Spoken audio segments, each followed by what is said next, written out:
is the horoscope. So you need 12 cards for this spread. And let's start off by putting the first card. Whoa, it's the Wheel of Fortune, the best card in the deck. And then you're going to go in an anti-clockwise direction.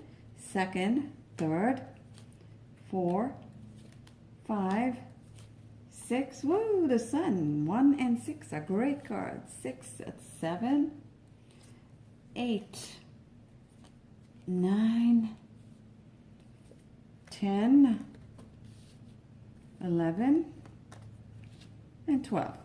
Okay, so if you're thinking it's the zodiac signs, you are correct. It kind of represents the zodiac cycle, 12 signs. So let me go through what each card stands for. So number 1 is the house of self, that is yourself or the person you're reading for. Number 1, that's the Wheel of Fortune, is number 1. Number 2 is the second house of values. Number 3 is education and communication. Number 4 is your origins, your childhood, relationship with your father. Number 5 is creative activities. The 6th, which is the Sun, is your house of work. The 7th is relationships. The 8th is death, regeneration. 9th is the house of spiritual aspirations, what you would like to do, what you would hope to do. And the 10th house is your outer appearance and your relationship with your mother. The 11th house is hopes and aspirations. And the 12th house is the house of unconscious fears, subconscious fears, whatever.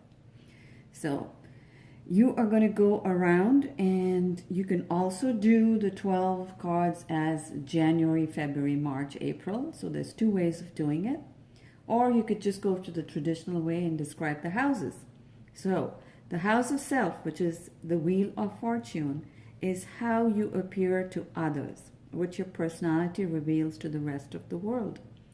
And this is usually your first impression, what someone may think of the person when they see them. Number 2 is the card of values, what one prizes, what one values, what one goes about getting, what is important, whether it's money, possessions, earthly or non-earthly things. Third house is the house of intellect, the workings of the mind, education, communication.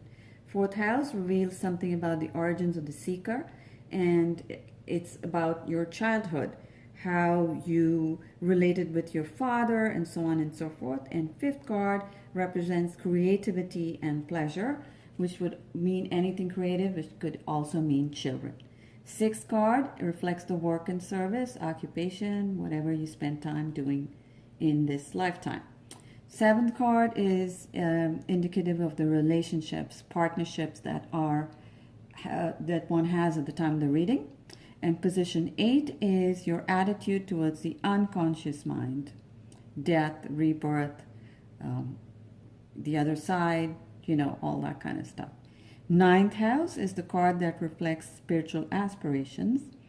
This could also sometimes mean travel.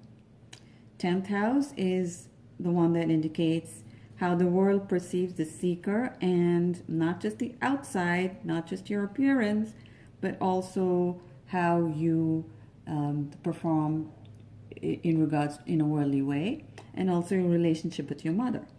The 11th house indicates the seeker's hopes and aspirations to society as whole, what they would like to do. And the final card, which is the position 12, is one that reflects your unconscious fears or hidden worries.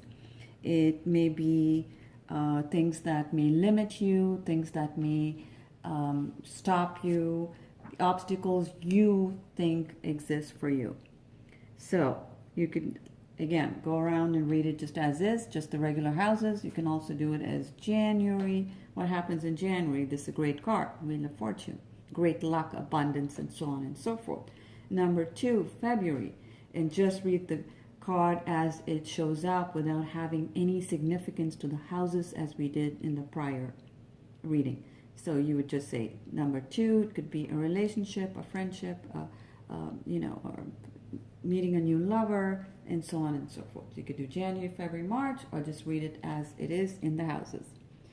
I hope you enjoyed this tutorial, and if you do, please like and subscribe it, and I will see you next time.